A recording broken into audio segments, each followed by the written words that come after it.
à toutes et à tous, on se retrouve ce matin en live avec Pénélope pour notre émission d'actualité ludique qui est enregistrée en direct sur Twitch et rediffusée en différé sur YouTube. C'est d'ailleurs sur YouTube que vous la regardez essentiellement. Merci à tous de nous suivre et bonjour Pénélope. Et bonjour Martin, pour la troisième fois ce matin, finalement. Et bonjour à tout le monde sur Twitch et bonjour à tout le monde sur YouTube. On espère que tout le monde va bien. Alors le sommaire de cette émission, comme d'habitude, nous allons vous parler des news, nous allons vous parler de la plateforme Board Game Arena. Alors plus de news parce qu'on n'a pas fait d'émission la semaine dernière, on était en vadrouille en Franche-Comté. Une quantité de news cette semaine, j'ai dû faire le tri de mon côté, ça a été très dur. Ouais, ça va se calmer là, on arrive sur l'été, ça y est, ça se ralentit très fortement. On fera un petit tour du monde ludique, des jeux qui sortiront dans quelques semaines, quelques mois peut-être dans nos boutiques, on ne sait pas encore. Les sorties, ceux qui sortent cette semaine dans nos boutiques, les financements participatifs, et on terminera avec les vidéos qu'on a diffusées sur nos chaînes respectives, et on a eu pas mal. On va commencer directement par les news. Alors, première news, c'est la période des soldes, ça y est, c'est de nouveau. Voilà, c'est la période des soldes. C'est une vraie news en réalité pour les gens qui nous regardent. C'est un moment où tout le monde va. Mais c'est les soldes à la fois sur les sites de revente, mais c'est les soldes surtout en boutique. Et donc beaucoup de soldes, de plus en plus de soldes en fait. Et je voulais citer la vidéo de Simon Dupastan sur le sujet en ce moment du monde du jeu qui évolue, parce qu'il a fait une vidéo d'à peu près une demi-heure assez intéressante où il traite, au début il fait un constat qui est plutôt bien fait sur le fait qu'il y a beaucoup trop de jeux, ça on le sait, mais surtout en fait, les jeux arrivent de plus en plus vite en solde parce qu'il y a de plus en plus de stock. Les gens, comprenant qu'il y a de plus en plus de soldes plus vite, eh bien, ils attendent maintenant volontairement. Ils n'achètent pas les jeux directement à la sortie comme ça pouvait être le cas avant. Résultat, ça va créer une espèce de problème. C'est-à-dire que si on n'achète plus les jeux au prix du jeu, les éditeurs vont avoir des soucis de plus en plus et les boutiques également. Donc, il y a une espèce de... On sent une bulle comme on a pu en connaître une dans le jeu vidéo au début des années 80, quand il y avait eu beaucoup trop de surproduction de boîtes de jeux. Il y avait carrément eu des jeux enterrés par milliers dans le désert parce qu'ils ne savaient plus quoi faire des stocks. Et je sais que là, il y a de plus en plus de déstockage chez les éditeurs aussi, et c'est un effet entonnoir, effectivement. Donc, c'est un constat qui était intéressant, surtout que le Passe-Temps est une boutique, donc ils sont bien placés pour comprendre ce problème. Et donc, voilà, il y a des soldes, profitez-en, mais on participe tous à cet effet, en fait. Voilà, le monde du jeu est en train de changer un peu, alors on ne sait pas trop dans quelle direction, c'est des changements qui ont lieu et qui vont amener peut-être un autre monde du jeu, c'est ce que racontait, j'ai pas écouté toute la vidéo, moi j'avoue, je l'ai vu passer, j'ai commencé à regarder, puis j'avais pas le temps de regarder la suite, donc je vais pas tout regarder ce que nous raconte Simon, mais vous pouvez le retrouver sur sa chaîne. Et puis après, on change, c'est-à-dire qu'on a des façons de consommer le jeu qui ne sont pas les mêmes en fonction de notre ancienneté dans le monde ludique, tout simplement. Il y a des périodes où on a envie aussi de découvrir les nouveautés, donc on fonce vers tous les jeux qui sortent, qui paraissent avec beaucoup d'impatience, et puis un peu plus tard, peut-être, on va se concentrer sur ceux qui nous intéressent plus particulièrement, dont on est le cœur de cible. En tout cas, vous allez pouvoir retrouver des soldes donc, sur les différents sites, mais puis évidemment dans vos boutiques ludiques, vous avez la possibilité de retrouver les jeux, mais avec le conseil de vos ludicaires qui vous donneront des indications sur ceux qui peut-être vous correspondent davantage pour éviter d'acheter n'importe quoi. Ça peut être un bon conseil dans cette période-là, n'achetez pas tout, parce que c'est pas cher. N'achetez pas tout, mais on est tous passés par cette période de boulimie au début. On a une espèce d'effet découverte où on se jette sur les sorties, et il y a un moment où on passe plus au... Mais en fait, quand on devient un peu passionné et qu'on s'y connaît un peu plus, on se dit, mais quels sont les jeux qui sont sortis il y a longtemps? Quels sont les vrais classiques, etc. Et on devient plus sélectif. En général, il y a une période de... On agrandit la ludothèque, on l'a fait exploser, et à un moment, on l'a fait redescendre. On essaye de revendre et de se faire une ludothèque de 100. Et j'en entends beaucoup dire, je veux avoir 100 jeux maximum, je veux avoir 50 jeux maximum, etc. Donc, voilà, exactement. On façonne notre ludo, comme quelqu'un le dit dans le chat. La news suivante, c'est les habituelles petites tractations dans le monde ludique. Pardon, Pixie vient de faire l'acquisition du catalogue de Zacatrus. Enfin, Zacatrus rejoint le catalogue, Pixie, plutôt, c'est mieux dans ce sens-là. Et Oui, donc c'est ils un arrivent. distributeur, Pixie, ils rachètent pas Voilà. Zacatrus, c'est pas Non, non, l'histoire. voilà, c'est ça, pardon, j'ai mal formulé. Ils vont distribuer les jeux Zacatrus. Voilà. Donc, ils ont déjà 8 titres, Zacatrus, dont Monstervania, dont j'avais parlé dans des infoludiques il y a un petit bout de temps et que je suis assez curieuse d'essayer, qui se repose sur un jeu, un peu jeu vidéo, façon en 2D, vue de profil, etc. Donc, ça avait l'air assez intéressant. Et puis tout un tas d'autres jeux on vous laissera Alors moi, découvrir. alors, je les connais pas tous, hein. J'avoue que là, on connaît un peu ceux qu'on a vu passer parce qu'on les a Oui, annoncés dans les sorties, comme Paradise, je crois que c'est assez récent. oui. Celui que je connais bien, c'est Take It Easy, qui est vraiment un très chouette jeu de construction de tuyaux, effectivement. C'est un classique qui est en ce moment chez le catalogue Zacatrus, puisque il date un peu ce jeu normalement. Je vais cliquer sur le lien, on va voir où ça nous amène. Oui, c'est ça. C'est bien ce classique qui a connu plein d'éditions différentes. Je crois que j'y ai jamais joué, tu vois. C'est vrai? Ouais. J'étais en train de me dire, est-ce que j'y ai joué, est-ce que j'y ai pas joué? Ça y est, je commence à être cette personne qui ne sait plus. Ça manque peut-être à ta ludothèque, il faut peut-être le rajouter. Tiens, tu disais qu'on est on connaît une période où on monte sa ludothèque quand on découvre le jeu de société, puis une période où on la redescend. Et du coup, j'ai une question qui me vient, parce que moi, en fait, j'ai jamais eu autant de jeux qu'aujourd'hui, donc j'ai jamais redescendu. Moi non plus. Et toi, est-ce que tu es à ton sommet de nombre de jeux ou ça a baissé? Disons que par rapport à une époque, j'ai plus envie de tout avoir. Ah oui. C'est un gros changement déjà pour moi. Moi, avant, je voulais vraiment tout essayer, tout avoir. Aujourd'hui, quand je vois un pitch de jeu que j'ai l'impression d'avoir déjà vu 30 fois et juste c'est le look qui change, j'ai plus trop envie de le posséder. Par contre, je m'intéresse de plus en plus à des bizarreries. Voilà. D'accord. Donc si, j'en ai moins. En fait, disons que j'en ai toujours beaucoup trop, mais la montée est moins forte. J'achète moins. Rappelons que dans tous les cas, c'est pas grave, hein. C'est pas, on fait Non. pas des Ah choses. bah non. Ah Y a non, rien de non, non. dramatique, Puis alors, je ni suis en pas du avoir tout trop, dans la ni en avoir, je suis pas du tout dans la culpabilisation. Je trouve que tout le monde fait bien comme il veut et se débrouille comme il peut aussi avec sa place, la place de rangement, son budget, etc., etc. Donc, oui, le manque de place aide à être raisonnable. C'est exactement ce qui m'arrive. C'est exactement ce qui m'arrive. Autre news, eh bien, la billetterie du Spiel d'Essen Oui. est ouverte. J'ai l'impression d'annoncer l'ouverture de la période, je sais pas, de chasse. Mais c'est vraiment ça, c'est-à-dire que ça y est, vous pouvez vous prendre vos billets pour aller au Spiel avec une mascotte que je trouve... Bon, on fera pas de commentaires, mais je sais pas si tu as vu cette espèce de chat aux yeux très bleus. Oui, mais elle Voilà. était déjà là l'année dernière, cette mascotte, parce que je l'ai vu passer un petit moment. Non, c'était peut-être annoncé en début d'année, je me souviens plus. En tout Je cas, on crois en a pas. déjà parlé de cette mascotte horrible. Oui, Enfin, mais oui, bon.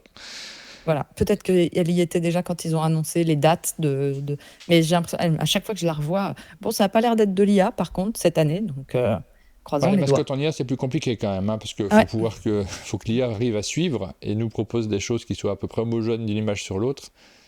Paraît tendu. Ah, on nous dit dans le chat qu'elle est choupie cette mascotte. Écoutez, pardon. Pour moi, elle a un look de mascotte de station-service. Ah oui, c'est tellement ça. Oh là là, bien vu. Excellent.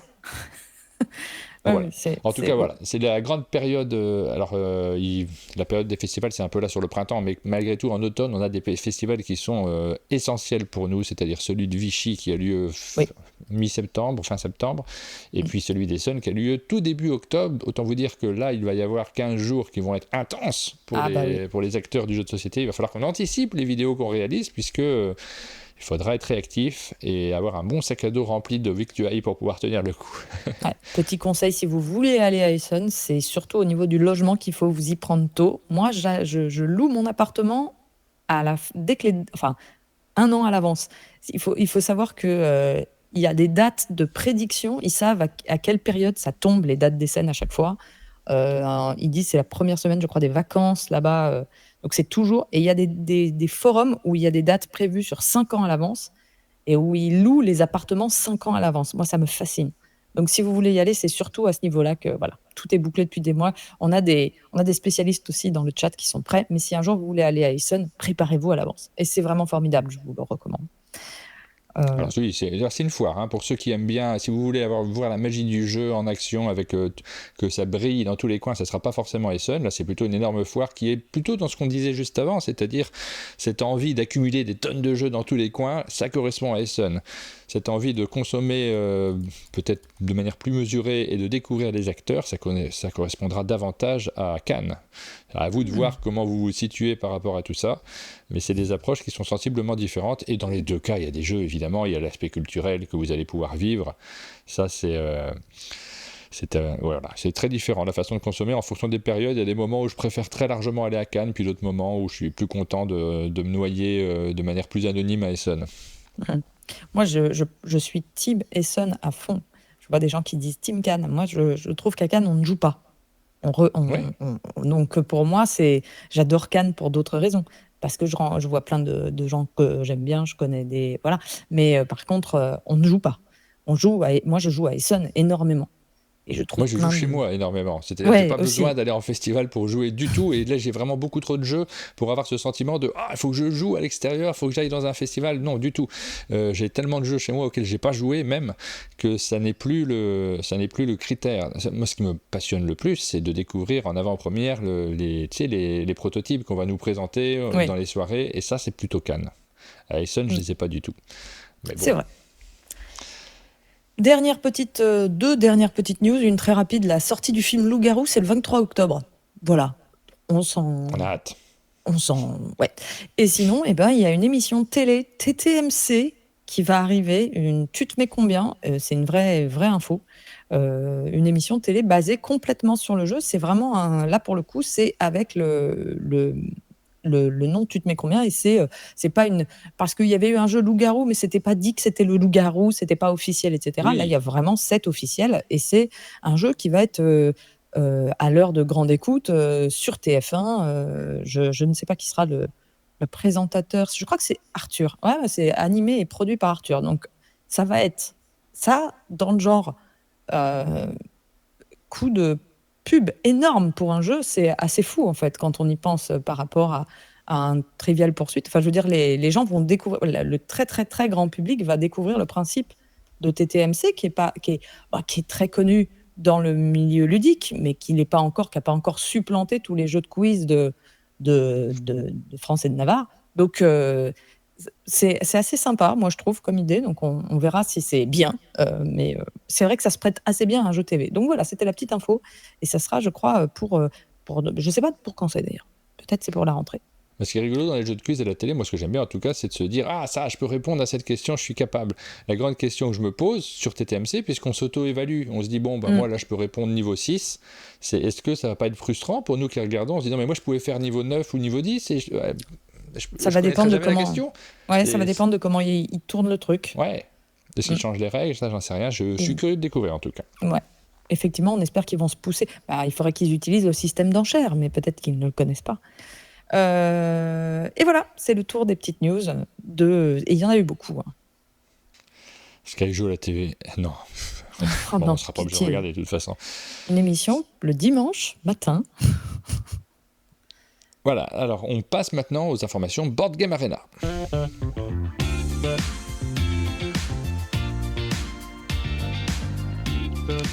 Sur Board Game Arena, on a chaque semaine plusieurs jeux qui arrivent, et puis ça va être l'été, hein, donc l'été, il y a aussi un calendrier qui tourne, je ne l'ai pas encore vu passer là pour Mm. l'instant, avec pas mal de jeux qui arrivent en plus. On va découvrir tout ça cet été, je ne sais plus si c'est sur le mois d'août ou à un autre moment. En tout cas, la période se prête vraiment à découvrir tous les jeux de société qui Oui. nous sont proposés sur Board Game Arena, et on en a à chaque fois quelques-uns. Comme on n'a pas fait l'émission la semaine dernière, on a un petit peu plus à vous présenter. Nous avons Azul Pavillon d'été qui est Oui, arrivé ça, sur, ça vient sur juste Board Game d'arriver, je viens de Arena. le voir. Donc l'une des versions d'Azul, vous pouvez y jouer également. Nous avons ensuite Forever Home. Donc celui-ci, il n'est disponible que en version anglaise. Si vous voulez y jouer, si vous voulez découvrir cette boîte-là sur table, il faudra avoir la version anglaise pour l'instant. En tout cas, je n'ai pas d'informations sur une sortie française. J'avais jamais vu ce jeu, donc je ne crois pas qu'on l'ait Moi non évoqué, plus. nous, dans les émissions. Je crois même pas. Mais comment de ce fait, peut-on on peut tout... tout à fait le découvrir sur Board Game Oui, Arena. On oui, peut y c'est jouer formidable. et éventuellement, si vous l'aimez bien, moi j'ai regardé sur les sites de vente en ligne, ne connaissant pas le jeu, j'ai cherché des informations dessus, je l'ai trouvé sur un site dont je ne dirai pas le nom, il s'agit de Philibert. Vous pouvez tout à fait l'acheter sur ce site-là. Les sites de vente en ligne, souvent les gens hésitent entre acheter dans leur boutique. On conseille toujours, quand vous avez une boutique à côté de chez vous, de vous y rendre pour pouvoir acheter des jeux. Mais quand on cherche des localisations, des jeux qui ne sont pas diffusés en France, mais des importations par contre, là c'est vrai que c'est souvent la seule alternative. Et il faut beaucoup mieux acheter sur un Philibert que sur Amazon. Tout à fait. Demain tu m'as tué, qui est disponible également.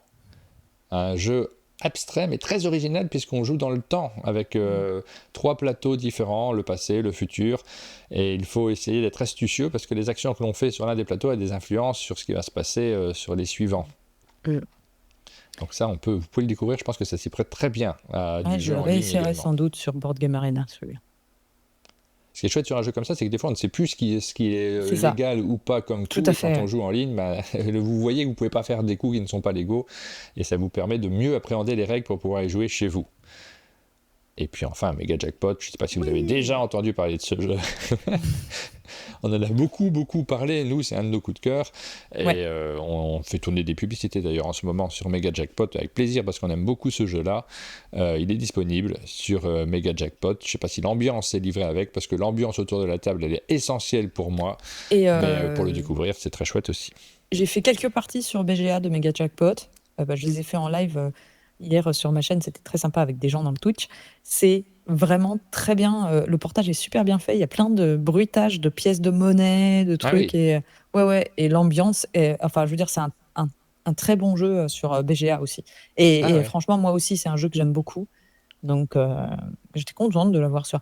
Bon, vaut mieux avoir des écouteurs et des micros pour se parler autour de la table en même temps, mais ça marche très bien. Très très rigolo. Ok, je me posais la question, mais je vais essayer du coup. Parce que pour moi, c'est l'ambiance qui est essentielle. C'est les joueurs qui t'incitent à faire n'importe quoi. Je me vois pas faire ça sur le chat de BGA. Mais, ça a été le bordel, c'est c'était pas la très même marrant. approche, mais c'est chouette quand même. Ouais. Donc je vais essayer. C'est le moment de passer une petite publicité sur le domaine ludique de Valmeinier, dans lequel vous pouvez encore, là on est début juillet, il est encore temps de réserver vos vacances à Valmeinier. Donc c'est de la fin juillet jusqu'à la mi-août, grosso modo. Nous, on y sera après les semaines ouvertes au public. Mais moi, j'y serai avant aussi. Je serai la semaine d'avant. Donc peut-être que je pourrais vous y croiser sur la toute fin du... Enfin, la toute fin... si vous voulez passer vos vacances avec Martin. À partir du 15 août, quelque chose comme ça, ouais. On pourra peut-être s'y croiser si vous réservez votre chambre là-bas. C'est le moment de la pub, on se retrouve juste après. Je suis en train de réfléchir où est le bouton. Ah là, c'est ça le bouton de la pub. Parce que je suis perdu dans les boutons.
Alors, comme d'habitude, on va commencer par les sorties en France, les jeux qui sont annoncés en France. Alors, il y en a certains qu'on connaît avant, Oui. on est au courant un peu plus tôt en général, et on attend le feu vert des éditeurs pour pouvoir vous en parler, donc pour pouvoir vous teaser avec ces jeux auxquels parfois nous avons déjà joué.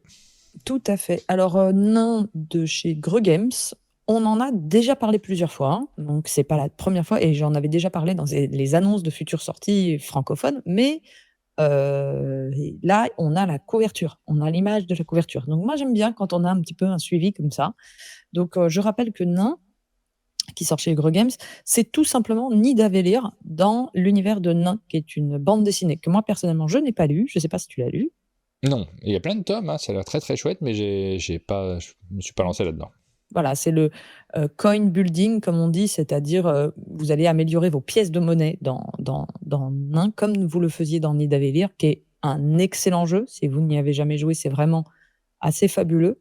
Et donc, ça sera le même jeu, en fait, hein, mais juste avec un portage, enfin, un emballage un peu différent. Donc, ça, c'était une petite news. On passe chez Ori Games pour Balconia. Alors Balconia, c'est pareil, on fait un peu le suivi. Moi, j'aime bien. On avait parlé de ce jeu quand il était sorti à l'international. Donc, il y a un petit bout de temps maintenant, il y a presque un an. Et donc, ça y est, officiellement, on peut vous dire que c'est signé chez Ori Games pour 2025. Balconia, le principe, c'est que c'est un jeu où on va essayer de faire un tableau pour faire du scoring sur un tableau commun, sauf que la petite particularité, vous allez voir, c'est que c'est en fait comme un peu le principe du puissance 4. Il y a un mur qui est placé entre vous deux. Je ne sais pas si je t'ai donné une photo de ça, entre les deux joueurs, dans lequel vous allez glisser des petites boîtes, des petits balcons qui ont plusieurs faces et vous allez choisir la face qui vous intéresse de votre côté. En fait, c'est un peu un I split you choose, mais vous allez proposer à votre adversaire un choix entre deux faces et deux faces.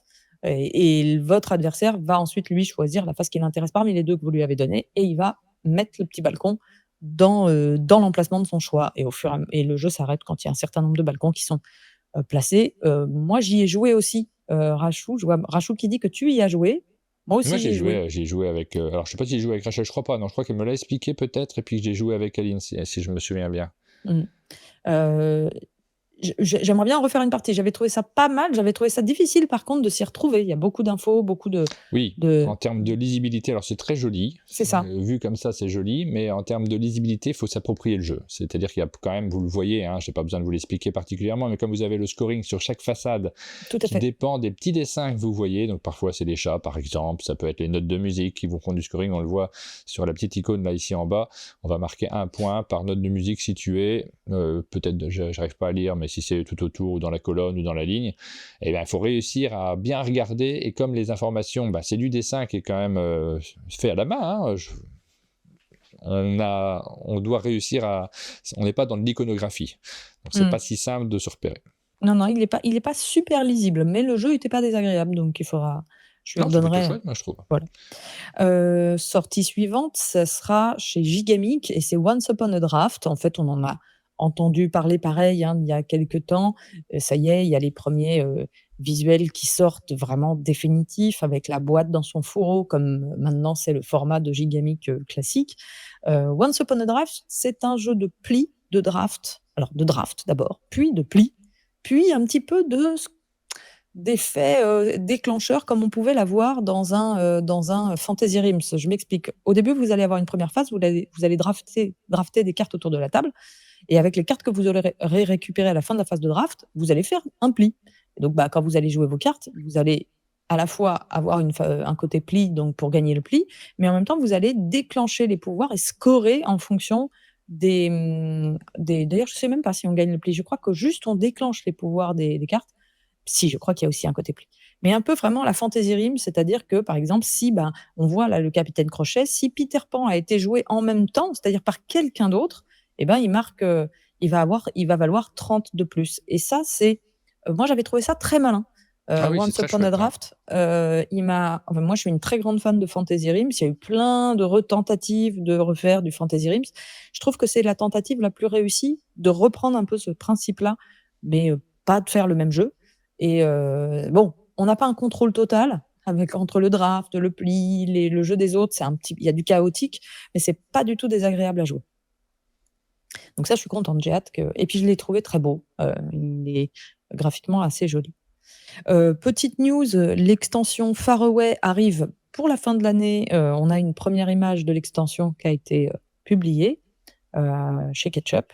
Juste une carte pour l'instant. Juste une voilà. carte. Juste une carte dont vous pouvez constater. On se doutait qu'il y aurait une extension un jour ou l'autre, ça y est, et les annonces arrivent.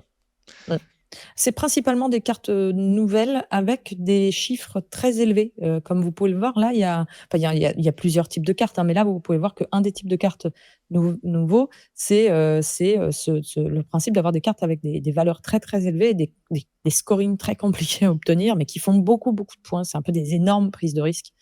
On en reparlera à sa sortie. Et enfin, moi, celui qui me tape le plus dans l'œil cette semaine, on en avait aussi parlé quand c'était une annonce internationale, c'est maintenant officiel. Yellow va donc, comme d'habitude, localiser ce jeu d'Evir, Cities, qui est de Phil Walker Harding, et il y a 2 auteurs, Phil Walker Harding et Steve Finn. Qui a fait pas mal de jeux, Bibios, je crois, Steve Finn également, donc il y a un auteur qu'on connaît. Ouais. Et Cities, c'est un jeu dans lequel vous allez construire votre cité devant vous avec un système de... Alors, j'ai plus l'image devant moi, je vais me remettre la petite image, mais en gros, vous allez... il y a un petit peu, je crois, de placement d'ouvriers, si je dis pas de bêtises. On va aller sur le plateau, récupérer des éléments, récupérer des tuiles, des bâtiments, et il va falloir construire tout ça selon certaines contraintes. C'est vraiment très, très joli. Moi, je suis une grande fan de Phil Walker Harding. De la plupart de ses jeux, en général, c'est toujours limpide au niveau des règles et il y a toujours une petite idée supplémentaire qui rend le jeu unique. Donc, je suis très, très, très contente que ce jeu arrive chez nous à l'automne 2024 chez Yellow. Et c'est illustré par Jorge Tabanera. Je trouve le travail d'illustration vachement chouette. Voilà, on a déjà fait le tour des jeux qui sortent en français. Ouais, t'as vu, je m'améliore. Oui, ça a été parfait, vraiment. Là, je te mets un 11 sur 10. J'étais à 10 auparavant, et là, monter en niveau qui est incroyable. Super, je ne veux pas me faire virer. Et on passe au Tour du Monde. Tour du Monde qui sera principalement un tour d'Europe. On ira un petit peu aux États-Unis.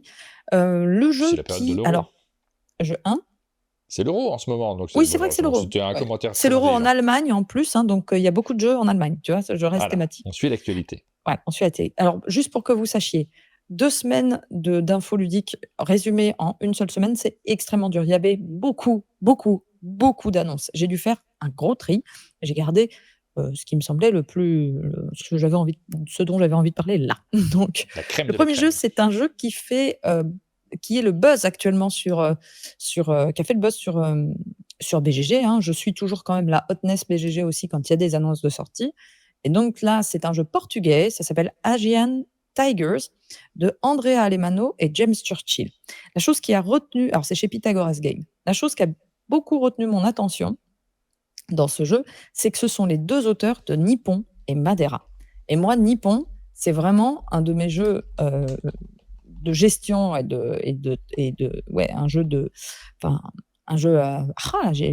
jeu Eurogame favori, c'est vraiment un de mes favoris à moi. Et donc là, c'est à nouveau un placement d'ouvriers. Alors, le visuel du plateau, tu vas voir, c'est austère. On est sur quelque chose de... Ouais, c'est austère, quoi. C'est pas, on n'est pas là pour rigoler.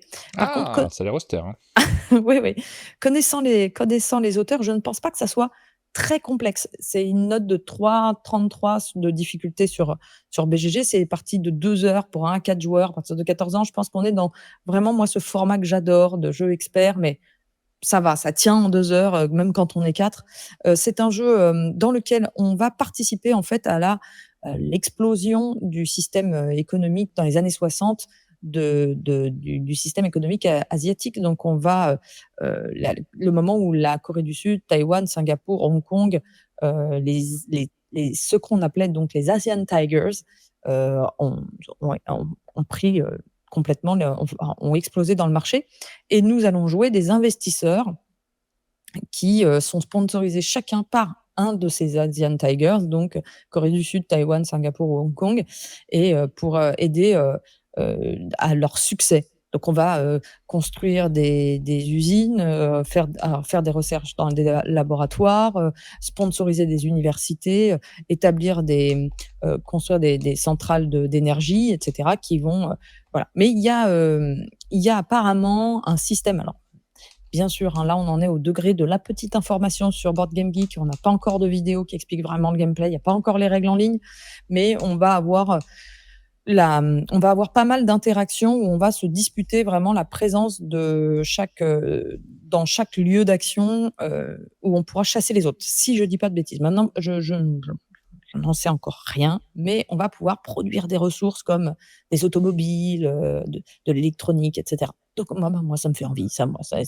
tape dans tous mes petits, tous mes petits, tous Ton mes petits austère est capteurs. traduit par vilain sur le chat. Mais c'est, Après, le austère est plus classe parce qu'il y a des joueurs qui se reconnaissent là-dedans, qui disent oh là là, dis donc, ça a pas l'air fun en termes d'illustration, ça doit être bien. Exactement, comme les Allemands, pour qui le lait est gage de qualité. Donc là, on a un équilibre. On part au Texas. J'ai décidé de pas du tout être écologique cette semaine. Je ne sais pas pourquoi, je fais des allers-retours. Voilà. Donc on part au Texas pour voir un jeu. Alors là, je l'ai sélectionné pour toi parce que je sais que tu aimes bien les trucs un peu bizarres, rigolos. Je ne sais pas si tu aimes ce jeu de flic où on. Pas de flic, oui, mais je ne sais pas comment traduire ça, de pichenette, où on envoie les dés sur un plateau qui descend. Comment il s'appelle ce jeu à chaque fois? Rumble Tumblin. Rumbling Dice ou quelque chose comme ça. Ce jeu s'appelle Box Top Pinball Haunted House. Tumber C'est de Dice, on nous Zachary. dit. Bon, chacun a un Ouais. titre différent, mais on n'est pas loin. Ouais, voilà. C'est Box Top Pinball Haunted House de Zachary Connelly et Alex Cutter. C'est chez Pandasaurus Games. Et Pandasaurus Games, ils ont fait pas mal de jeux, dont et bien sûr, au moment où j'ai envie de les citer, il n'y en a aucun qui me revient. Mais il y a eu Emerge récemment, mais qui n'est pas encore arrivé en France. Il y a eu, je crois que c'est Fox in the Forest aussi.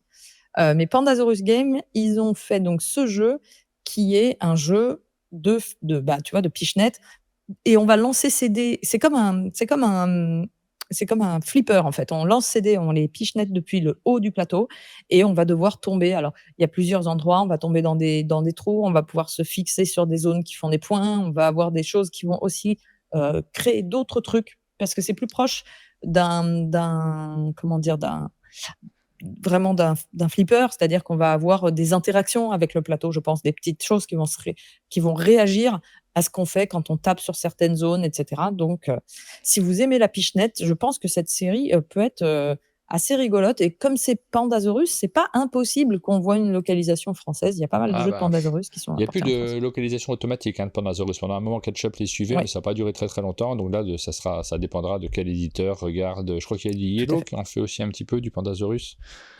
On verra. On verra s'il y a un marché si les éditeurs français estiment que ça colle à notre marché. En tout cas, on voit des gens en action là, et ils ont l'air d'y prendre un plaisir flou. Waouh, t'es hyper drôle. C'est pas vraiment drôle, mais j'ai pas pu m'empêcher. Ouais, je comprends. On va au Wisconsin pour vous parler de une des plus grosses attentes de l'année. En vrai, j'aurais pu vous en parler il y a plus longtemps que ça, mais je me retenais parce qu'il n'y avait que la photo de la couverture du jeu, et j'essaye de parler maintenant du jeu quand il sortent quelques images quand même in-game, c'est quand même plus intéressant pour vous. C'est Luthier. Luthier, c'est un jeu de Dave Beck et Abe Burson. Ça sort chez Paverson Games. Paverson Games, c'est un éditeur qui s'est fait un peu connaître et qui a fait un peu sensation avec son jeu Distilled, auquel moi, je n'ai personnellement pas encore joué. Et auquel j'aurais bien aimé jouer, et auquel je jouerai sûrement. Ça fait partie de Alors moi, mes j'ai pas la intentions. couve là, du coup, je l'ai loué. J'ai que les visuels des. Ah mince, flûte! J'ai dû zapper la couve sans faire exprès. Ah, flûte! Alors Je j'ai promets que attendu j'ai pas qu'il y ait fait des exprès. images, in-game, et j'ai pas j'ai oublié de te mettre la couve dans le dossier. Est-ce que tu veux que je te la rajoute? Non, Il y a je peux aller chercher. On va essayer de la trouver. Voilà. Parce que la couverture est très belle, hein. C'est une couverture de Vincent Dutray, dans ce qu'il sait faire de plus joli.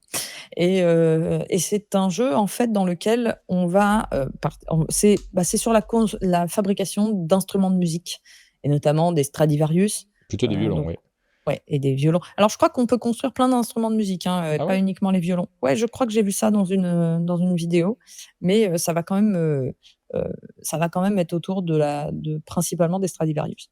Et donc on est en Europe de l'Ouest, et c'était, le moment où c'était le grand on était les spécialistes de la fabrication d'instruments.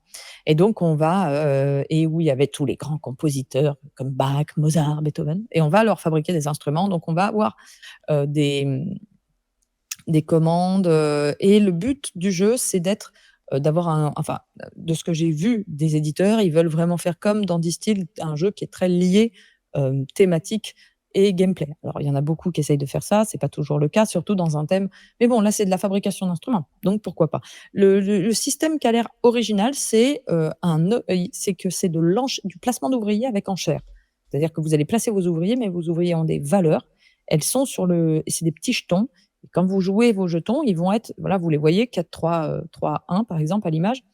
Et quand vous jouez votre jeton, vous allez le mettre face cachée, et dans un même emplacement, il va y avoir par exemple les 4 jetons un jeton pour chaque joueur, et ensuite on va les révéler, et on va les mettre dans l'ordre de leur valeur, et c'est celui qui aura mis la plus grande valeur qui se servira en premier, parce que dans chaque emplacement, on aura la possibilité d'avoir plusieurs, plusieurs choix d'actions. Donc on va récupérer des ingrédients, on va débloquer des capacités à nos personnages, et cetera. Enfin, on va récupérer des cartes, et cetera.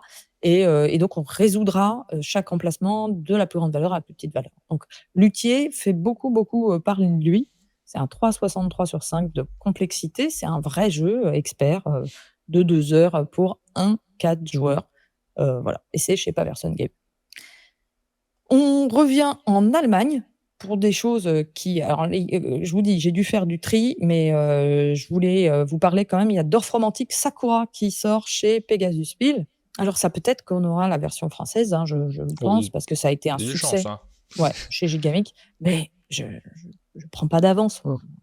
Il faut pas faire ça. Donc la version allemande est officialisée. Sakura n'est pas une extension. C'est pour ça que j'insiste bien, c'est un stand-alone, c'est une Parce qu'il y avait nouvelle déjà la boîte. version 2 joueurs qui avait été annoncée. Oui. Alors la version 2 joueurs, elle est en train de sortir chez nous. Elle va arriver, incessamment sous peu. Mais la version, ça, c'est un stand-alone, c'est-à-dire c'est une boîte à part complète avec toute une nouvelle campagne, des nouvelles tuiles et un nouveau, type de tuiles qui sont les forêts de sakura, qui sont ces arbres, qui font des fleurs roses. Heu, voilà. Donc ça fait une très jolie boîte, et moi je suis hyper fan de Dorfromantik. J'adore Dorfromantik, donc j'adore Fromantik, j'ai envie de dire. Bon, bref. Faut Et moi, m'arrêter je de suis ça. beaucoup moins client d'informatique. Mmh. Mais bon. Moi, c'est le côté coop qui m'attire moins.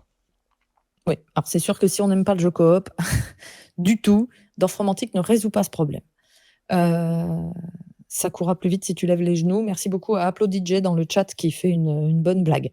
Heu 2 autres jeux en Allemagne. Le premier, c'est Botanicus. J'en parle parce que c'est une recommandation du Spiel. Vous savez que le Spiel, là, on vient d'avoir les nominés du Spiel, mais le Spiel donne sa liste de recommandations, c'est-à-dire les jeux qui n'ont pas été nommés, mais qui étaient dans la liste élargie, ils en donnent une dizaine à peu près en tout. Et donc Botanicus, qui à la base ne m'aurait pas attiré forcément, était dans cette recommandation. C'est de Samuel Tabellini Ferrari et Vieri Masseini. Ça sort chez Hansim Gluck. C'est un jeu expert dans lequel on va, développer notre jardin botanique durant le 19e siècle. C'est vraiment dans cette époque où voilà, on est dans l'aristocratie, chacun veut son beau jardin, et cetera. Et il y a un système d'action. Alors, j'ai vu quelqu'un, pareil, hein, j'ai pas beaucoup d'éléments de la règle, mais j'ai vu quelqu'un expliquer que c'était un jeu de pose d'ouvrier où tous les emplacements d'action changent à chaque tour. C'est-à-dire qu'en fait, on va avoir, des choix différents à chaque manche de jeu pour la manche en cours d'emplacement d'ouvrier, et on va aller acheter des ingrédients, planter les ingrédients, arroser les ingrédients, et cetera. Donc arroser les graines, engager un jardinier, enfin je j'ai pas tout le principe, mais on va développer son petit jardin personnel en allant sur un plateau central pour acheter tout ce dont on a besoin pour son propre jardin. Donc à voir, je pense qu'il y a un petit twist original au niveau de la sélection d'actions, et c'est ce qui fait sa recommandation au Spiel. Le matos, c'est plutôt joli, mais très allemand, hein, on va pas se mentir. Et voilà, c'est pour 2-4 joueurs, des parties de 1 heure. On est sur du beau. Ah, j'ai dit expert, mais pas tant que ça. C'est du Non, 2,25. Non, non, c'est plutôt familial plus, en fait, hein. On est sur de l'initié. Pardon pour mon. Je me disais aussi, ça n'a pas l'air si complexe, mais et en même temps, il y a quand même beaucoup d'iconos. Mais faut que.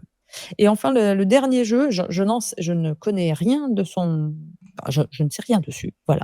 Juste, je sais qui est l'auteur, c'est Kisling. C'est pour son jeu qui s'appelle Intarsia, ça sort en Allemagne chez Deep Print Games. Et si, en fait, je sais quand même que ça reste un jeu classique de Michael Kisling, qui s'est fait spécialiste des jeux de motifs, abstraits, etc. oui, Celui-là, bah, on a parlé de. ouais, Non, je confonds. Pardon, Azul. j'ai oublié ce début de phrase. C'est Pegasus en Allemagne surtout, je pense. Deep Print, Ouais. ça doit être pour la version anglaise. Oui, pardon. Tout à fait. Et c'est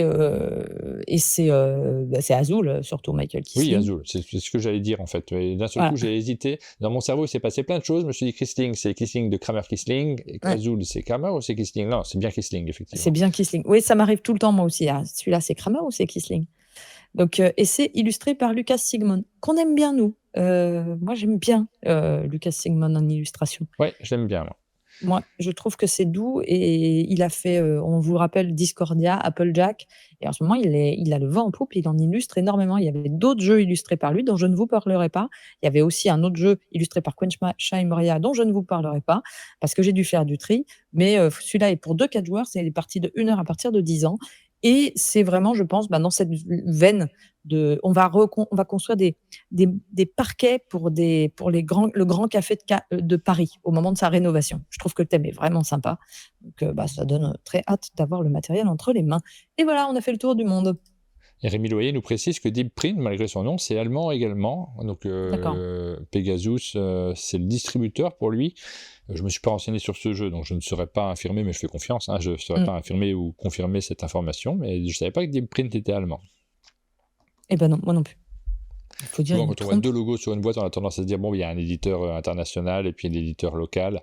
C'est pas toujours forcément le cas. C'est rare que le distributeur soit en logo sur une boîte. C'est vrai.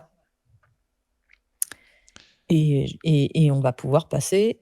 Est-ce qu'il n'y a pas d'autres publicités là? On passe aux sorties. Non, il n'y a pas d'autres publicités. On va pouvoir passer aux sorties. On va faire les sorties. On se met un petit jingle de sortie. Yay!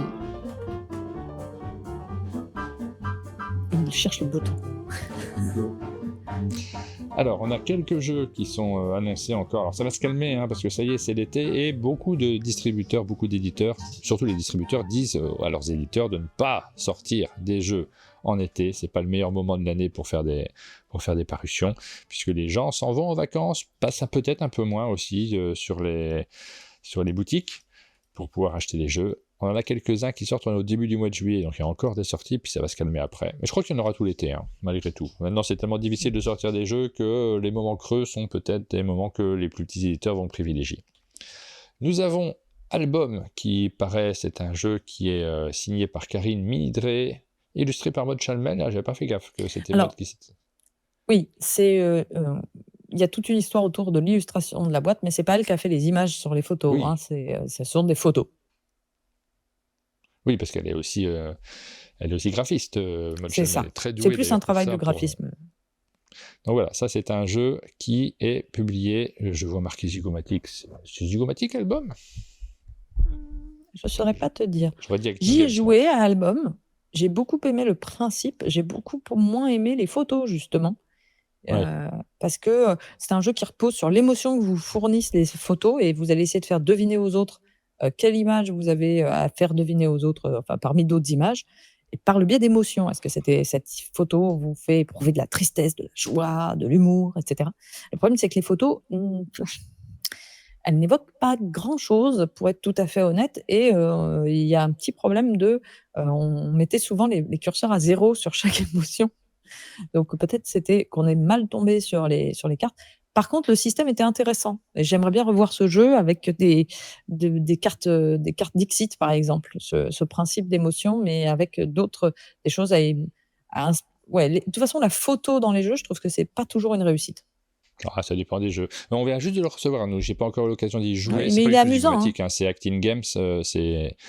C'est pas les bonnes infos, je pense. C'est pas Vous avez la bonne 130 minutes image, mais non vous n'avez plus. pas les bonnes infos autour sur ce jeu-là. C'est pas Pardon pour ça doit être cette 30 erreur minutes. sur cette fiche-ci. On enchaîne avec Anne Rouge, mais je crois que les infos sont pas bonnes là sur les fiches, de ce que je vois. Donc ici, faites pas attention à ce qui est écrit pour l'instant. C'est un jeu Djeko, un petit jeu de Djeko qui sort. On enchaîne ensuite avec Barbarian Kingdoms. Là, c'est les bonnes infos, je pense. C'est un jeu qui est signé par Christophe Lebrun et qui est publié par Gester Games, distribué par Neoludis. Celui-ci, on en a parlé dans la matinale qu'on a fait avec Rachel, qui nous encourageait à découvrir ce jeu. Apparemment, ça lui avait bien plu. Elle a beaucoup insisté pour pouvoir le proposer au catalogue. On est dans un jeu de conquête. Je ne peux pas vous en dire beaucoup plus parce que je n'ai pas joué, donc je ne vais pas m'attarder davantage dessus. Ensuite, autre jeu de Djeko, Dragon Deck. Donc les sorties de Djeko, ça arrive dans vos boutiques au moment où les boutiques les commandent. Là, on vous annonce les sorties, c'est dans ce mois-ci. C'est un jeu de Jonathan Favre-Godal et Julien Cesson. Donc publié par Djeko dans leur petite gamme de jeux de cartes. Ensuite, on a Ecosphera, un jeu que je ne connais pas non plus, d'Albert Pinilla. Là, on vous les cite juste. Hein. Peut-être on vous en reparlera dans de futures émissions quand on les connaîtra mieux. N'hésite pas à me couper si toi, tu as eu l'occasion de découvrir et de jouer à tous ces jeux-là. Là, tout ça, j'y ai pas joué, donc je suis en totale observation. Et en plus, j'ai fait le tour de toutes les sorties du mois et j'avais pas vu tous ces jeux, donc c'est dire s'il y en a. Ah, il y en a beaucoup, hein. Il y en a beaucoup énormément. qui sortent. Ensuite, nous avons Hit Extreme. Alors ça, c'est le jeu de Rainer Knizia dans une petite boîte qui sort dans différentes versions. Il y a eu plusieurs... il y en a déjà eu plusieurs, il me semble, sur Hit. Et donc voilà, la version Extreme, c'est un classique maintenant. Ça a été repris par Pixie Games et c'est illustré par Vincent Burger. C'est bon, on a cité un Rainer Knizia, Pénélope, cette semaine. Je vais en citer d'autres. Mais c'est excellent, Hit. Si jamais vous n'avez pas joué, c'est vraiment... En matière il n'y a quasiment pas de règles. Et c'est très bien foutu et c'est très fun autour de la table. Hit, c'est très très bien, c'est vraiment très très bien. Encore un Djeko, donc ça on le cite assez rapidement. Impossiblo Animaux, signé Sylvie Bessard. Ensuite, nous avons Open Season, donc ça c'est chez Sit Down. C'est une belle boîte qu'on voit depuis un petit moment quand même maintenant, dans laquelle on va récupérer des cartes, on va construire son tableau. Ça paraît, ça y est, ça va arriver maintenant. Nous, on a une version prototypale, donc on va pouvoir y jouer également et vous en reparler dans des futures émissions. Il m'avait tapé dans l'œil quand je l'avais découvert, celui-ci, il y a un petit moment maintenant. Ouais. Il a mis du temps à sortir parce que j'ai vu la version finale il y a assez tôt dans l'année. Et ça y est, il arrive en boutique. C'est ce jeu où vous allez faire une collection des têtes de toutes vos victimes en tant que monstres. Et faites un Hall of Fame avec que des visages sur des... Je trouve ça super, moi, comme thème. Pifo. Alors, Pifo France et Pifo Monde, c'est chez Genepi Édition, et là, on est dans une catégorie de jeux qui oscille entre du Timeline et du Uppsala. Pour ceux qui connaissent Uppsala, on est vraiment très très proche. Uppsala, c'est un jeu dans lequel vous allez placer des cartes les unes à côté des autres en fonction de leur localisation, de la population. C'est exactement les règles qu'on retrouve dans Pifo, et ça marche plutôt bien avec des thèmes qui changent, parce que de mémoire, on a les millimètres de précipitation. Vous allez pouvoir classer les villes en fonction des millimètres de précipitation, donc il faut se connaître un petit peu en géographie quand même, mais vous pouvez bluffer, vous pouvez partir à l'instinct en jouant à ce jeu-là, et vous avez aussi le prix au mètre carré, parmi les critères qui vont vous permettre de classer les différentes villes. On y a joué hier Paris, au chalet. Bon, franchement, je m'attendais à rien, d'autant que les règles sont connues et reconnues. Bon, on s'est bien amusé. Voilà pour Pifo France. Plan séquence, ça c'est le jeu en pochette, en petite pochette qui sort ce mois-ci. On en a un tous les mois qui sort, c'est pas les bonnes infos non plus. Là, je vois Julie Bergame, c'est pas ça, c'est Matago qui sort ce jeu-là. Par contre, là, c'est le bon auteur. Ça a l'air petit jeu pour 1 et 2 joueurs, 20 minutes de jeu. Ça a l'air assez rigolo, plan séquence. C'est un jeu où on va essayer de remettre des cartes dans l'ordre de la séquence, donc c'est de 1 à 6 cartes par exemple, et il faut les mettre dans l'ordre numéroté, mais on n'a pas le droit de communiquer, c'est un peu dans l'esprit d'un The Mind. Mais la différence, c'est que quand on joue une carte, elle a un effet, donc on va pouvoir remanipuler les cartes qui ont été déjà posées. Donc il y a un truc qui est un peu malin. J'ai très très envie d'essayer plan séquence. Alors celui-là, je ne l'ai pas, donc je ne pourrais pas y jouer. The Smatcher Coach Butler, c'est un jeu de Franz Kuderk, et c'est un auto-battler, donc dans une grosse boîte. Comme il y en a quelques-uns maintenant, on a évidemment parlé de Challengers qui a relancé la mode, mais je crois qu'il y en a d'autres qui sont en préparation. Moi, j'ai entendu des auteurs me dire qu'on travaille sur un auto-battler qui sortira bientôt. Ça a relancé une... Challenger fait partie de ces quelques jeux, comme ça a été le cas pour Dominion, quand les deck building ont envahi le monde du jeu de société. Ça, je pense qu'il y en aura moins quand même malgré tout parce que c'est très spécifique comme mécanique, mais il y en a quelques autres qui s'inspirent de cette nouvelle mode. En tout cas, j'avais pas compris que ça ressemblait à Challengers. Je regarderai. Je trouve ça très moche par contre.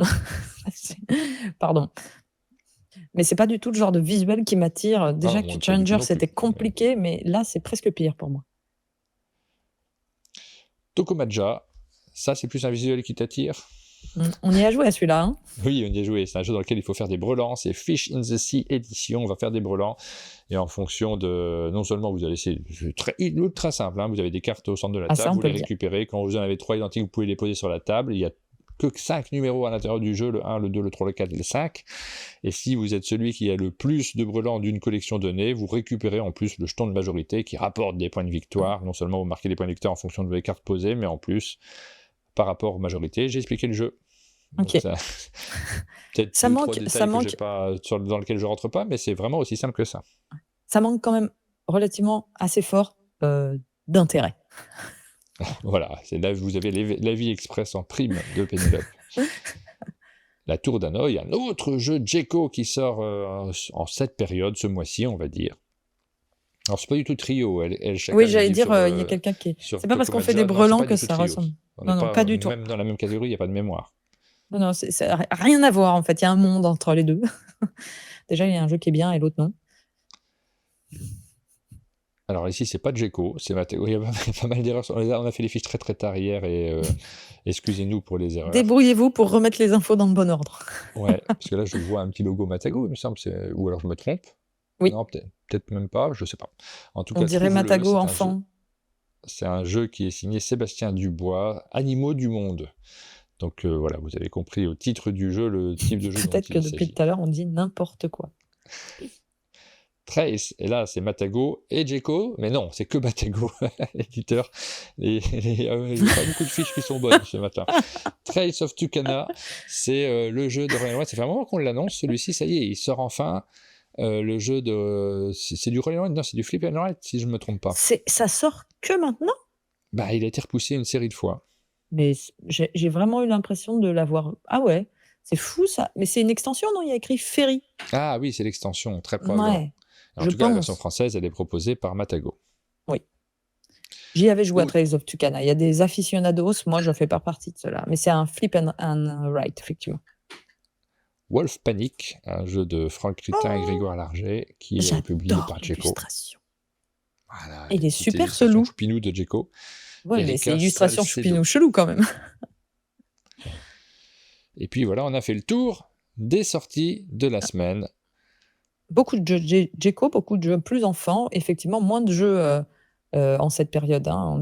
On a un peu de repos du guerrier pour nous autres qui suivons l'actualité ludique au quotidien. J'ai peur de la rentrée. Et on arrive à la dernière rubrique de cette émission, la rubrique des financements participatifs.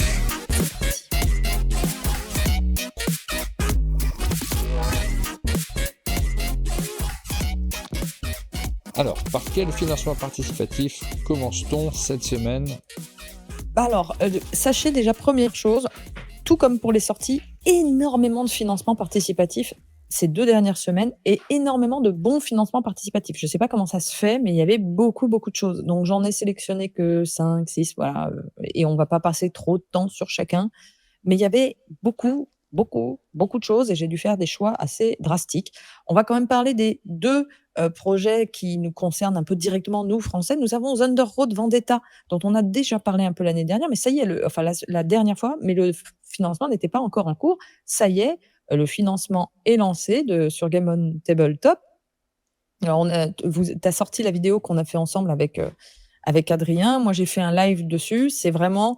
Alors, c'est Thunder Road Vendetta, c'est un classique qui est relooké, remis au goût du jour, traduit en français par Lucky Duck. C'est sublime. Le matos, il est incroyable. Par contre, ça a un coût. On va pas se mentir, la boîte de base est à 129 € pour la Thunder Road Vendetta Maximum Chrome. Alors, c'est quoi la version Chrome? C'est la version avec la boîte métallisée superbe.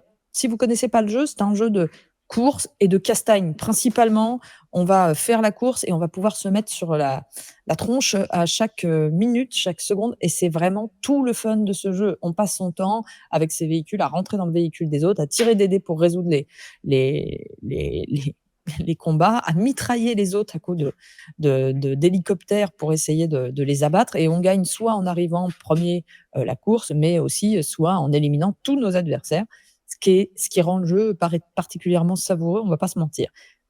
Bon, vous vous êtes mis à 2 contre moi sur la partie, on va pas, c'était complètement injuste et j'ai perdu beaucoup trop tôt, parti trop tôt. Mais voilà, le matos est pléthorique dans la boîte. Il y a énormément de choses, donc c'est cher, mais il y en a vraiment pour son argent et c'est ultra quali au niveau du matériel. C'est vraiment tout ce qui est. Il y a des game trays à l'intérieur pour tout ranger. Il y a des véhicules qui sont peints avec une peinture, avec un lavish particulier qui est vraiment très chouette. Il y a, voilà. C'est un jeu que moi j'ai adoré, que je recommande vraiment. Je sais pas toi ce que tu en penses, mais. Oui, alors c'est difficile pour nous parce que quand on a fait une vidéo, vous nous faites moins confiance naturellement sur. Je préfère toujours faire ce préambule-là quand je parle d'un jeu sur lequel on a fait une vidéo. C'est difficile pour nous de vous donner des avis que. Il faut qu'on vous prévienne que quand on donne des avis, c'est qu'on les pense vraiment. J'ai vraiment bien aimé, moi, ce jeu, je le trouve très chouette. J'ai pas d'avis sur le prix, parce qu'effectivement, je vois le prix, et est-ce que je mettrais 200 € dans le jeu? Je peux même pas me poser la question, parce que je l'ai déjà. Donc c'est difficile pour moi de me projeter 129 la boîte de base. Français. Et c'est vrai que le français, c'est quand même chouette. Mais 200 € pour avoir la totale, c'est beaucoup quand même. Hein, ouais, c'est 200 € pour la totale. Ouais. Par contre, quand tu vois le matos, ça les vaut. Mais est-ce que est-ce qu'on est prêt à mettre cette somme-là? Moi, j'ai pas le salaire. Je crois que c'est aussi simple que ça.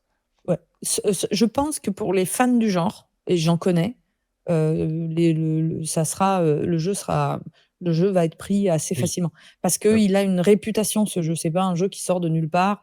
C'est un jeu qui est aussi un jeu pour des fans du genre et qui connaissent déjà le système, et le système est très solide. Donc et avec beaucoup de rejouabilité. Donc pour moi, en tout cas, des fois, j'ai plus de doutes parce que sur des jeux qui coûtent très cher, mais où on sait pas très bien comment ça tourne et où tout le monde n'y a pas joué, là, c'est vraiment la réédition d'un classique où moi, je vois par exemple, j'ai des copains qui s'organisent des soirées régulières de Thunder Road Vendetta et je pense que c'est le genre de jeu qui a un gros succès à sa façon.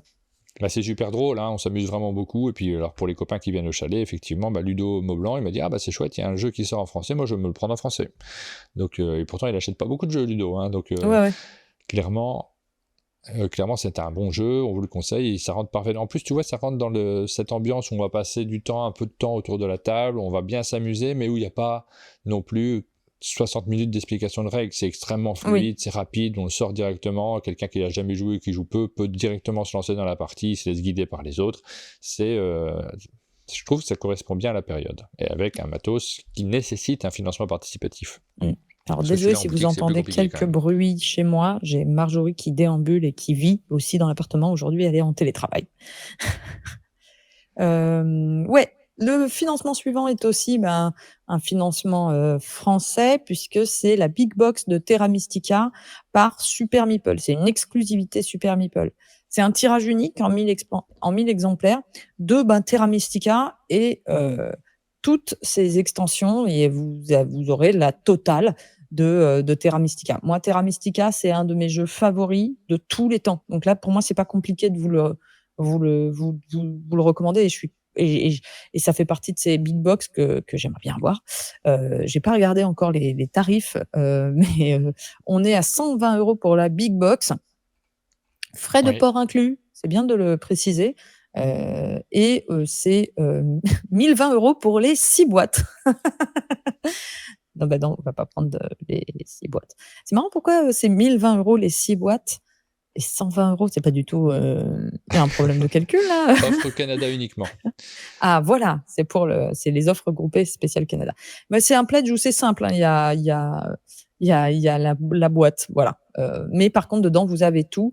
C'est un jeu à l'allemande qui a été repris. Alors, vous connaissez peut-être Age of Innovation ou Projet Gaia. C'est des variations sur Terra Mystica, qui était le jeu d'origine, avec des factions qui vont s'affronter sur un grand terrain où on va essayer de prendre du contrôle de territoire, de terraformer des zones pour pouvoir construire nos propres bâtiments. Et c'est malin, c'est agréable, c'est pas si compliqué que ça.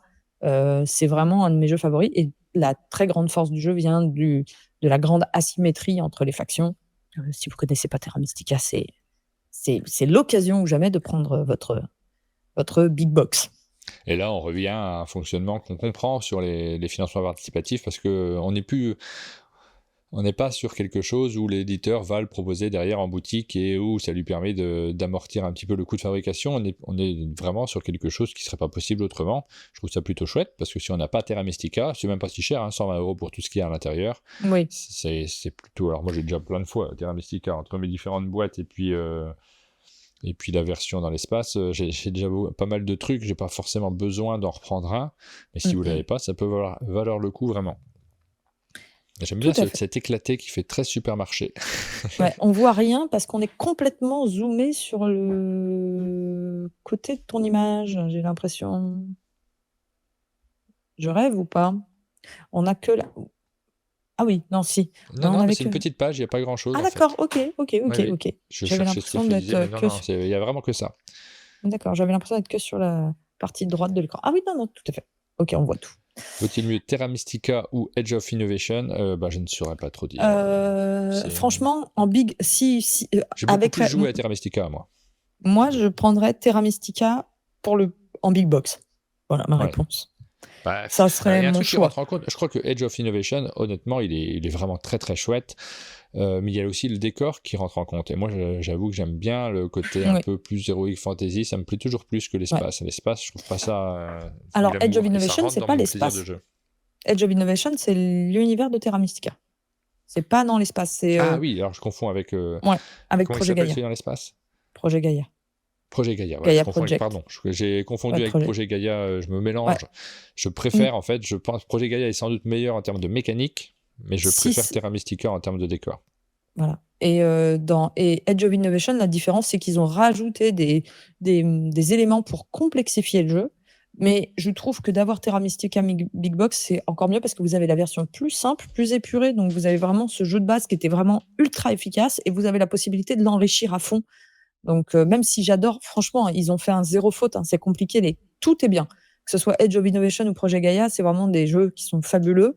Mais mon cœur va encore à Terra Mystica, la boîte de base. Et s'il y a toutes les extensions, je choisis Terra Mystica. Voilà. Donc ça, c'était les deux petits projets qui sont en cours et qui étaient quand même importants à aborder. Alors, autre projet français, j'en parle, c'est Kemet Rise of the Gods. Alors, j'ai oublié de mettre le lien, je me rends compte. C'est chez Matago, mais c'est une réédition, si je ne dis pas de bêtises. Qu'est-ce que j'ai fait? The Gods. J'ai oublié de te rajouter le lien dans le document. Est-ce que c'est celui-là? Voilà, donc on voit la boîte, c'est bon, je l'ai trouvé le lien. Donc c'est Matago qui le propose. C'est une belle grosse boîte, c'est aussi ce genre de boîte qu'on ne va pas retrouver en boutique facilement, à moins que les boutiques fassent elles-mêmes le financement participatif, ce qui est possible. C'est des grosses boîtes, sont difficiles à vendre, elles prennent beaucoup de place et les joueurs qui sont intéressés par ce genre de jeu, des fois, se les procurent par eux-mêmes. Oui, c'est un énorme jeu, effectivement, énorme grosse boîte. C'est un jeu de stratégie épique situé dans l'Égypte ancienne. Et on va être un dieu et on va essayer de recruter des fidèles et les déplacer sur le plateau. On va construire des pyramides, acquérir des pouvoirs et vaincre nos rivaux dans des combats. Donc, il y a un côté, c'est un mix entre jeu à l'européenne et jeu à l'américaine, un peu Ameritrash, où il y aura des combats. Je crois pas y avoir joué à Kemet. C'est chouette. Alors après, ça correspond moins au public français qu'au public américain. Apparemment, ça a beaucoup mieux marché aux États-Unis. Mais c'est un chouette jeu. C'est vraiment, en termes de game design, il est vraiment très chouette. Ok. Je continue parce qu'il y en a beaucoup aujourd'hui. Je fais un des jeux qui m'a le plus tapé dans l'œil par sa bizarrerie et son originalité et qui marche très bien qui a une grosse hotness sur BGG, c'est Deep Regrets, An Unfortunate Fishing Game. C'est un jeu de pêche, mais c'est un jeu de pêche, donc de pêche, De à fruits? la ligne. Ouais, bien sûr, de pêche à la ligne, mais dans un univers un petit peu cthulhuesque et en gros, on va, ça se base sur une légende qui est celle de Roca Barrey. Alors la vidéo est super. Franchement, juste pour la vidéo, elle est excellente, elle est un petit peu rigolote. On voit un pêcheur qui tous les jours va pêcher, puis Ah, il y a à des chaque fois, moyens. à chaque fois, il ramène du poisson tout pourri et ça tourne à l'étrange. Ils ont fait vraiment la vidéo est vraiment très, très, très rigolote. Les cadres sont vraiment sympas. Ça m'a donné un petit peu envie d'en savoir plus sur le jeu. Le début peut paraître lent, puis quand ça commence à être bizarre, c'est très, très marrant. Et, et en fait, dans ce jeu, vous allez, il y a plusieurs phases. Il y a une phase de pêche et une phase de retour au port. Quand vous allez pêcher, vous avez vos petits bateaux. C'est ça qui est rigolo, tu vois, le poisson qui tombe dans l'assiette. Et donc, vous allez pêcher, il y a un côté un peu stop ou encore. Vous allez jeter des dés qui sont en forme d'ailleurs comment ça s'appelle? Le petit truc qui flotte, de flotteur, justement, qui ont que 4 faces, un peu comme les dés de ce jeu de Bruno Catala. Elle est rigolote, la vidéo, non? Ah Elle bah est oui, moi je sympa. regarde la vidéo, je t'écoute à peine, hein. Ah ouais, non, elle est super, la vidéo, je la trouve vraiment très bien. Avec le mec qui, à chaque fois, c'est de pire en pire. Et en fait, c'est exactement l'idée du jeu, c'est-à-dire que voilà, elle est bien foutue, hein. Ouais, du bouchon, merci. Donc après, ils montent le jeu en action et les images du jeu qui sont vraiment sympas. Donc dans ce jeu, vous voyez le plateau à droite, ça représente l'océan où on va aller pêcher et avec des niveaux de profondeur différents. Où on va pouvoir aller plus ou moins loin avec son petit bateau. À chaque fois, c'est un peu du stop ou encore pour aller chercher des poissons.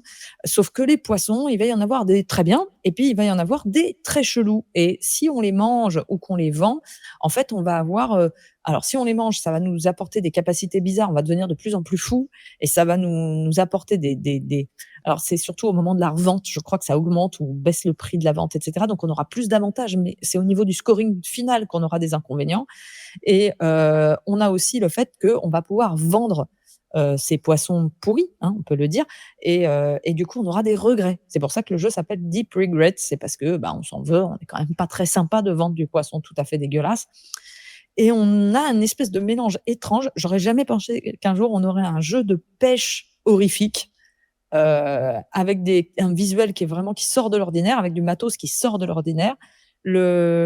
Aussi, quand vous avez la phase de retour au port, vous allez pouvoir vendre votre poisson et acheter du matériel, donc des hameçons et tout, mais tout est illustré super chelou.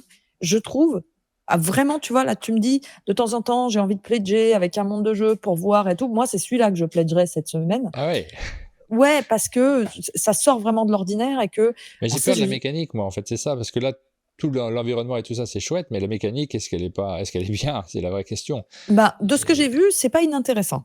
C'est, du stop Voilà. ou encore, un petit peu de lancer de dés, de la gestion de main, donc après, il faut aller un petit peu plus loin, effectivement. Je vous laisse, vous renseigner, mais il y a des ça fait envie. En tout cas, ça fait envie et il y a un petit truc que j'aime bien, c'est que les cartes poissons, par exemple, elles ont un verso où on voit pas, mais on a un indice, on voit la taille du poisson en ombre sur la carte et donc on a une idée. Ça fait vraiment un effet fond marin où on voit le poisson qu'on va retourner. On sait s'il sera gros ou petit.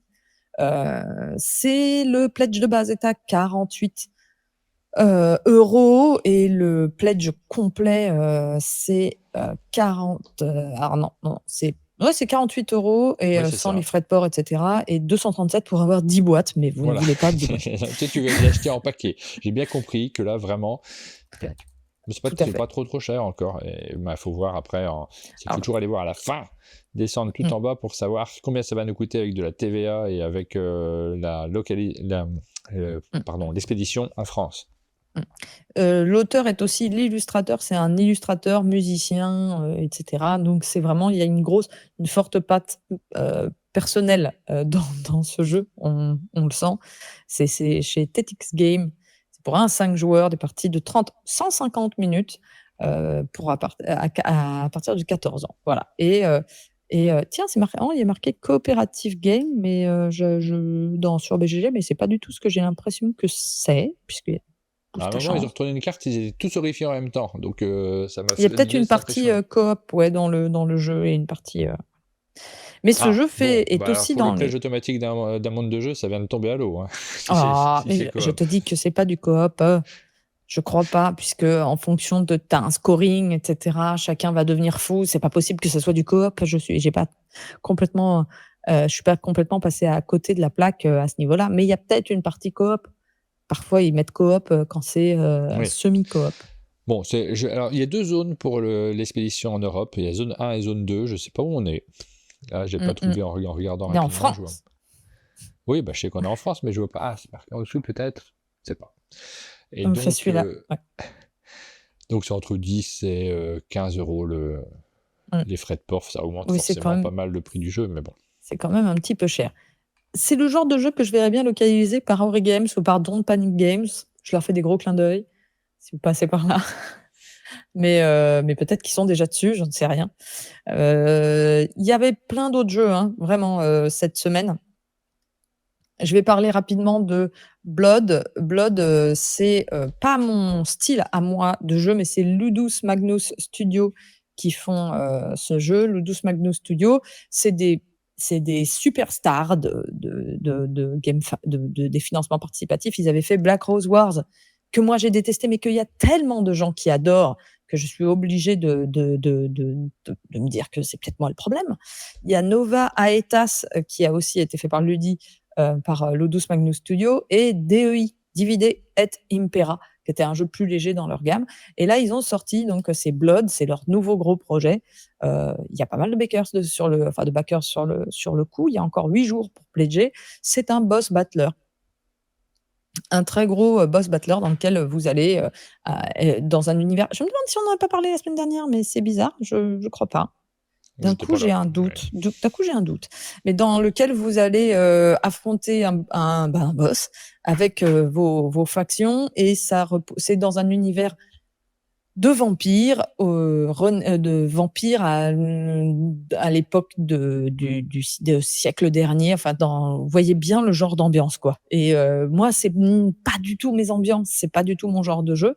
Mais ils sont connus, on va dire, ces éditeurs, pour leur richesse de gameplay et leur proposition de gameplay dans ce genre de jeu. C'est pas du tout le genre de jeu où vous allez tomber sur des gameplays ultra revus et revus. Ça va, normalement, ils sont plutôt dans l'originalité. Et d'ailleurs, dans celui-ci, il y a un principe de programmation, résolution, phase de nuit. Vous allez jouer vos cartes, programmer vos cartes d'action, puis programmer, ça va quand vous mettez vos propres cartes, ça va faire que le méchant va mettre ses cartes en réaction à vos cartes. Et ensuite, vous allez résoudre, selon une timeline, toutes les cartes qui ont été posées sur le plateau. C'est exactement ce qu'on est en train de voir dans la vidéo.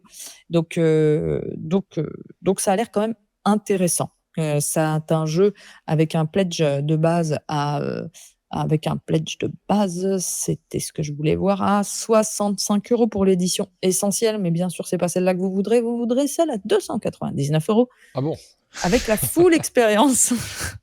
Je sais Non, pas. celui-là, tu vois, c'est pas du tout ma came à moi, mais c'est vraiment des jeux qui font l'actu, pour le coup. Et je termine sur 2 jeux qui sont plus déjà ma came à moi, puis ce sont 2 jeux de Rainer Knizia qui sont portés en Kickstarter par Bitewing Games. Et là, je vous ai montré un cinquième de ce qu'il y avait sur Kickstarter et les financements participatifs cette semaine. Et vous voyez que chaque jeu est financé par au moins 2000, 4000 contributeurs. Et les autres jeux, il y avait notamment Brink, qui est un jeu dans la série qui est un jeu qui prolonge dans le même univers que Moonrakers, qui avait bien cartonné. Il y a Terrorscape aussi, qui est en cours de financement. Donc, il y a plein d'autres jeux. Il y avait aussi un jeu qui s'appelait j'ai plus le nom. Enfin bref, je vais pas un autre gros jeu de dungeon crawler qui fait aussi beaucoup de pledge en ce moment. Donc je vous laisse regarder tout ça, mais là je voulais terminer par entre guillemets il y a des e-core qui sont donc 2 jeux de stratégie de Rainer Knizia, et des jeux pour 2 joueurs que je trouve extrêmement beaux. Et où il y en a un, c'est de la pose de tuiles, dans lequel c'est Iliade, c'est de la pose de tuiles de couleurs. Vous avez les tuiles bleues et les tuiles rouges. Vos tuiles sont les bleues ou les rouges, et votre adversaire équivalent. Et vous allez placer vos tuiles sur le plateau dans un de vos emplacements de couleurs. Et dès que ça va faire une ligne complète ou une colonne complète avec toutes les tuiles. On va regarder la valeur des tuiles que vous avez posées et vous allez vous répartir des points en fonction de ça. Mais en plus, quand vous posez vos tuiles, elles ont un pouvoir et vous allez pouvoir déplacer les tuiles déjà posées. Donc ça, c'est Iliad.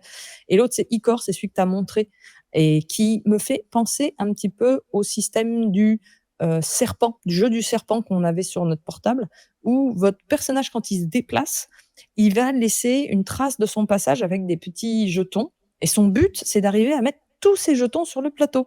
Sauf que quand vous repassez, vous, avec votre personnage sur sa trace, vous allez changer les jetons par votre propre couleur de jetons. Donc il y a un côté à devoir trouver le bon trajet, à bloquer l'autre aussi, puisqu'on ne peut pas passer au travers des figurines ennemies. Donc celui-là, c'est celui qui me semble le plus intéressant des deux, et puis que je trouve très beau avec ses standees. Mais Voilà. quand tu fais le Kickstarter, tu fais les deux, hein, t'es obligé.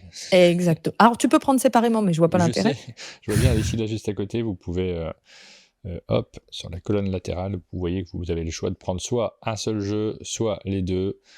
29 € pour 27 € pour un seul jeu, 54 si on prend les deux.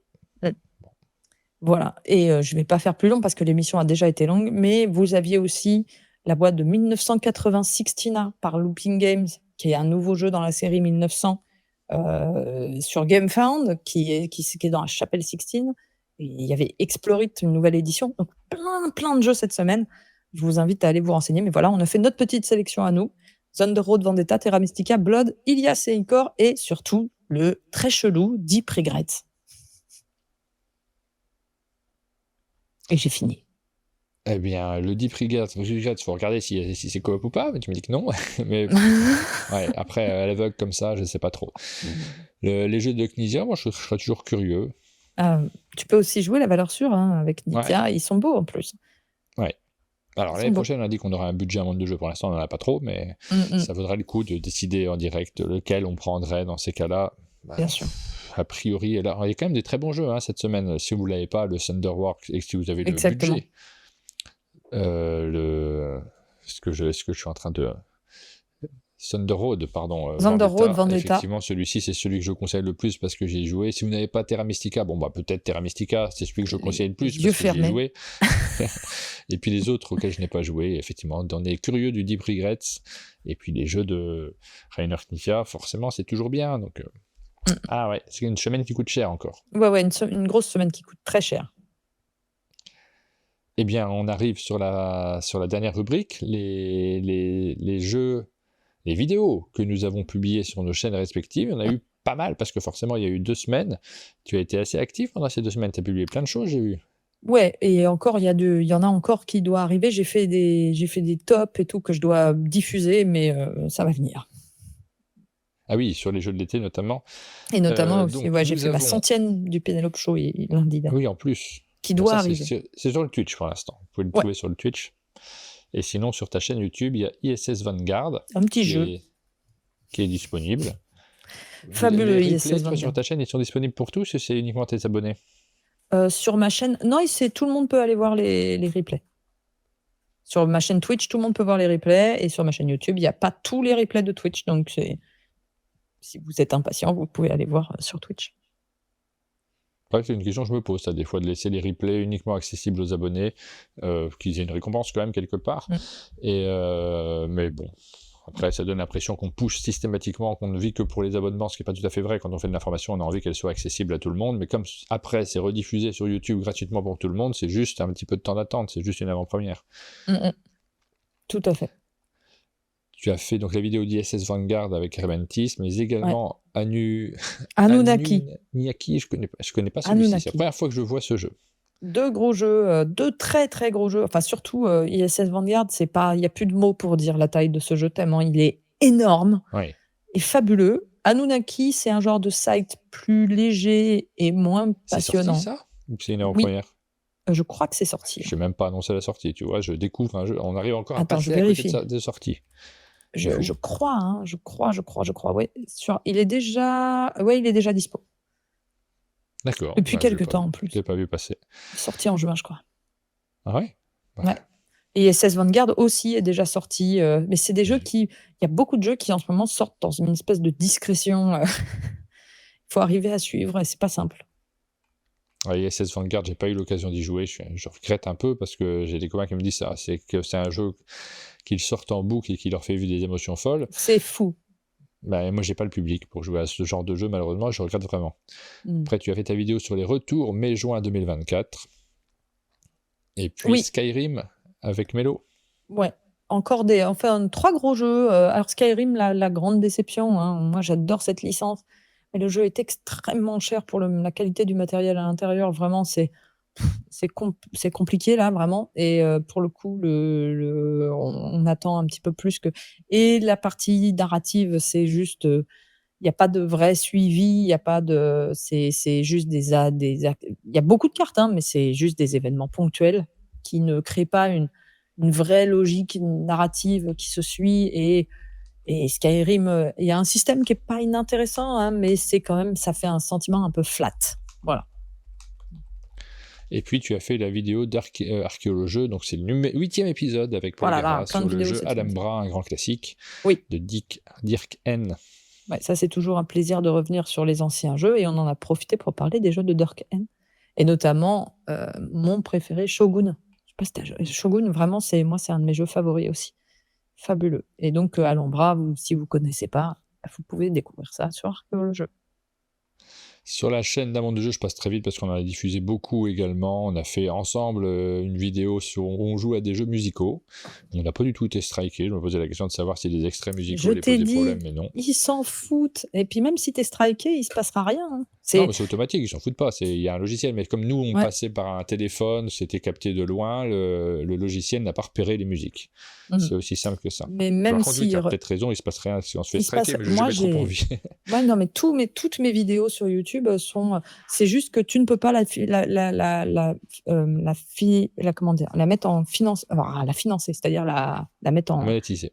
La monétiser, voilà, chercher le mot. Mais c'est tout, en fait. Sinon, c'est légal, il n'y a pas de problème, puisque YouTube paye un abonnement à la SACEM pour avoir le droit de mettre les morceaux sur YouTube. C'est donc pas illégal d'utiliser ces morceaux. C'est juste que tu n'as pas le droit, toi, de monétiser.